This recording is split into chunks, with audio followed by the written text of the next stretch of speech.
lembah kelam, Kau temani aku.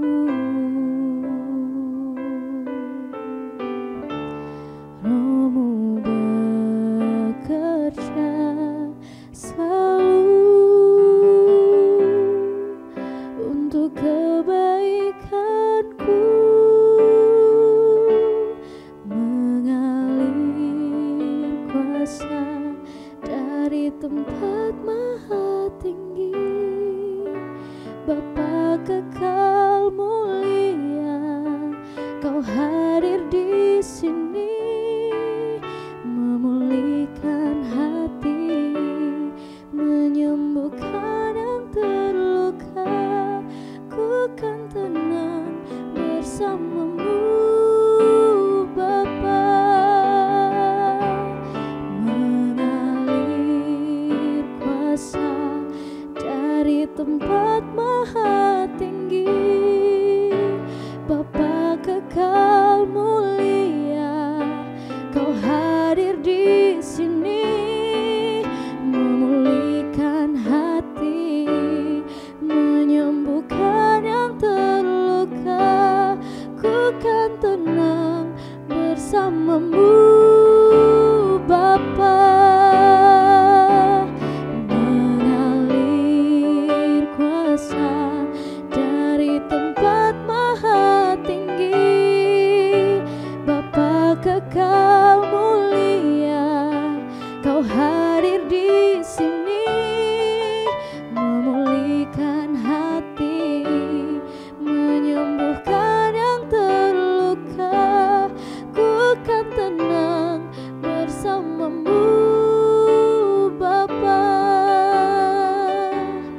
Ku kan tenang bersama-Mu, Bapa. Ku kan tenang bersama-Mu, Bapa.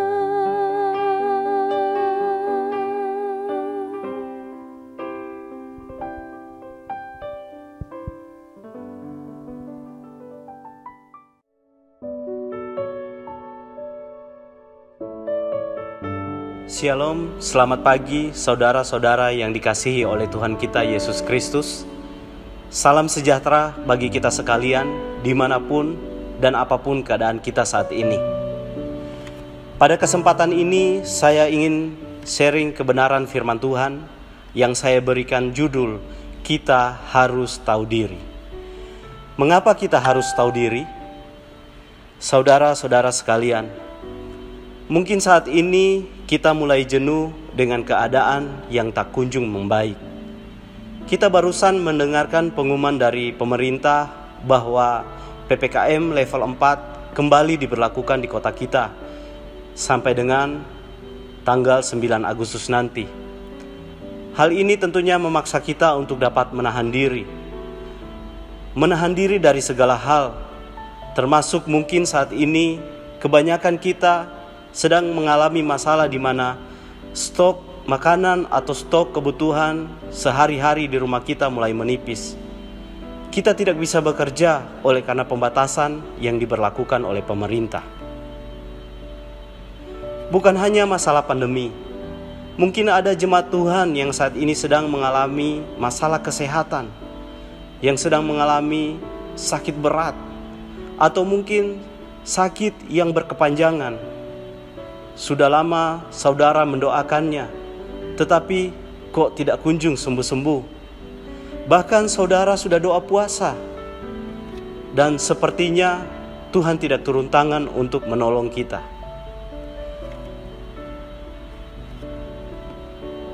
Pada kondisi seperti ini saudara, banyak dari kita mulai muncul pertanyaan di dalam hati. Apakah Tuhan akan menolongku? Mengapa semua ini harus terjadi? Mengapa aku harus menjalani kehidupan yang seperti ini? Begitu banyak masalah yang tidak pernah selesai dalam kehidupan.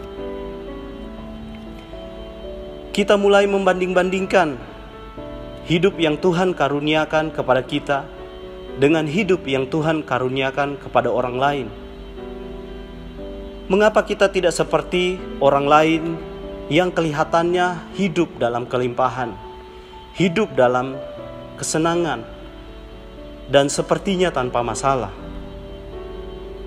Saudara-saudara yang dikasihi oleh Tuhan Yesus Kristus, firman Tuhan dalam Roma 9 ayatnya yang ke-20 berkata, "Siapakah kamu, hai manusia, maka kamu membantah Allah? Dapatkah yang dibentuk berkata kepada yang membentuknya, mengapa engkau membentuk aku demikian?" Ingat saudara, kita diciptakan masing-masing dengan tujuan yang berbeda-beda. Dalam firman Tuhan yang kita bicarakan saat ini, mengambil contoh seorang tukang periuk. Pada ayatnya yang ke-21 di sana dijelaskan bahwa seorang tukang periuk mempunyai hak atas tanah liat dalam genggamannya. Bukankah seluruh kehidupan kita ada di dalam genggaman Tuhan? Bukankah masalah yang tengah kita hadapi itu ada di dalam kendali Tuhan? Lanjut pada ayatnya yang ke-21 dijelaskan bahwa tukang periuk berhak membuat dari segumpal tanah liat untuk dipakai guna tujuan yang mulia, dan juga berhak membuat dari gumpal tanah liat yang sama untuk dipakai guna tujuan yang biasa-biasa saja. Saudara-saudara sekalian, demikian juga kehidupan kita masing-masing. Sekali lagi, kita diciptakan dengan tujuan yang berbeda-beda untuk memenuhi maksud dan rencana Allah dalam kehidupan. Kita hanya perlu memperkuat kepercayaan kita kepada Tuhan, menyerahkan sepenuhnya kehidupan kita hanya kepadanya dengan menjalani hidup penuh ucapan syukur. Bukankah masalah yang ada untuk membentuk kita menjadi pribadi yang tangguh dan berkenan kepada Tuhan? Tidak mudah memang, tapi lebih mudah mana menjalani masalah dengan penuh ucapan syukur, atau menjalaninya dengan hati yang penuh dengan pertanyaan, mengapa begini, mengapa begitu? Sama-sama tetap kita jalani, bukan? Saya mengajak setiap kita dalam keadaan seperti ini, marilah kita lebih mendekatkan diri kepada Tuhan. Jangan putus asa dan berhenti untuk berdoa hanya karena masalah yang tak kunjung selesai. Tuhan tidak pernah kehabisan cara untuk memelihara kehidupan setiap kita. Percayalah kepada Tuhan dengan segenap hatimu dan jangan bersandar kepada pengertianmu sendiri. Sebab Dia Tuhan, Dia mengetahui rancangan-rancangan apa yang ada padanya mengenai kamu. Demikian firman Tuhan, yaitu rancangan damai sejahtera dan bukan rancangan kecelakaan, untuk memberimu hari depan yang penuh harapan. Saudara-saudara yang dikasihi oleh Tuhan Yesus Kristus, saya teringat akan pribadi Daud. Daud pernah mengalami satu tingkat depresi yang sangat luar biasa ketika dia harus dikejar-kejar oleh Saul dan tentaranya. Daud diperhadapkan dengan masalah yang tidak main-main, saudara, yaitu kematian. Daud tidak pernah komplain dan bertanya kepada Tuhan di dalam hatinya, mengapa ini harus terjadi? Bukankah ketika Samuel datang mengurapi Daud, mengurapinya sebagai raja, bukan mengurapinya sebagai buronan? Yang luar biasa dalam pribadi Daud, dalam ketakutannya yang sangat begitu mungkin bisa dikatakan mencekam, dia menetapkan sebuah keputusan di dalam dirinya bahwa dia akan tetap mencari Tuhan. Daud berkata, hanya dekat Allah saja aku tenang. Yusuf harus menjalani beberapa fase kehidupan yang sungguh sangat tidak mengenakan. Dan Yusuf tidak pernah komplain.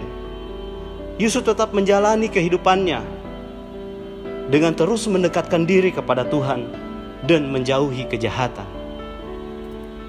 Tokoh-tokoh Alkitab tersebut telah memberikan teladan yang benar kepada kita dengan tidak pernah membantah apa yang telah diizinkan Tuhan terjadi.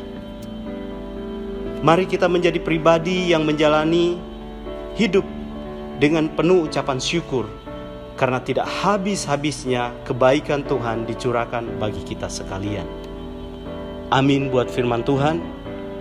Biarlah kebenaran firman Tuhan ini menjadi sumber kekuatan bagi kita dalam menjalani kehidupan yang dikaruniakan oleh Tuhan. Salam sehat, tetap semangat, semua pasti akan berlalu. Mari kita berdoa. Tuhan, kami mengucap syukur kalau hingga saat ini pemeliharaan-Mu begitu luar biasa boleh kami alami. Bapa, kami berdoa buat jemaat Tuhan yang saat ini mungkin tengah menghadapi masalah. Banyak masalah yang sedang dihadapi. Mungkin ada yang menghadapi masalah kesehatan, masalah ekonomi. Tuhan, kiranya Engkau mau menolong, kiranya Engkau turun tangan untuk memberikan pertolongan-Mu ya Tuhan. Bapa, kami hamba-hamba-Mu terbatas untuk memberikan bantuan kepada saudara-saudara kami. Tetapi satu hal yang kami yakin, kami punya Allah yang tak terbatas oleh apapun. Engkau sanggup menolong umat-Mu dengan cara-cara yang ajaib. Terima kasih Bapa. Berkati acara sermon ini ya Bapa. Biarlah acara ini boleh menjadi wadah bagi umat-umat Tuhan yang membutuhkan jamahan Tuhan.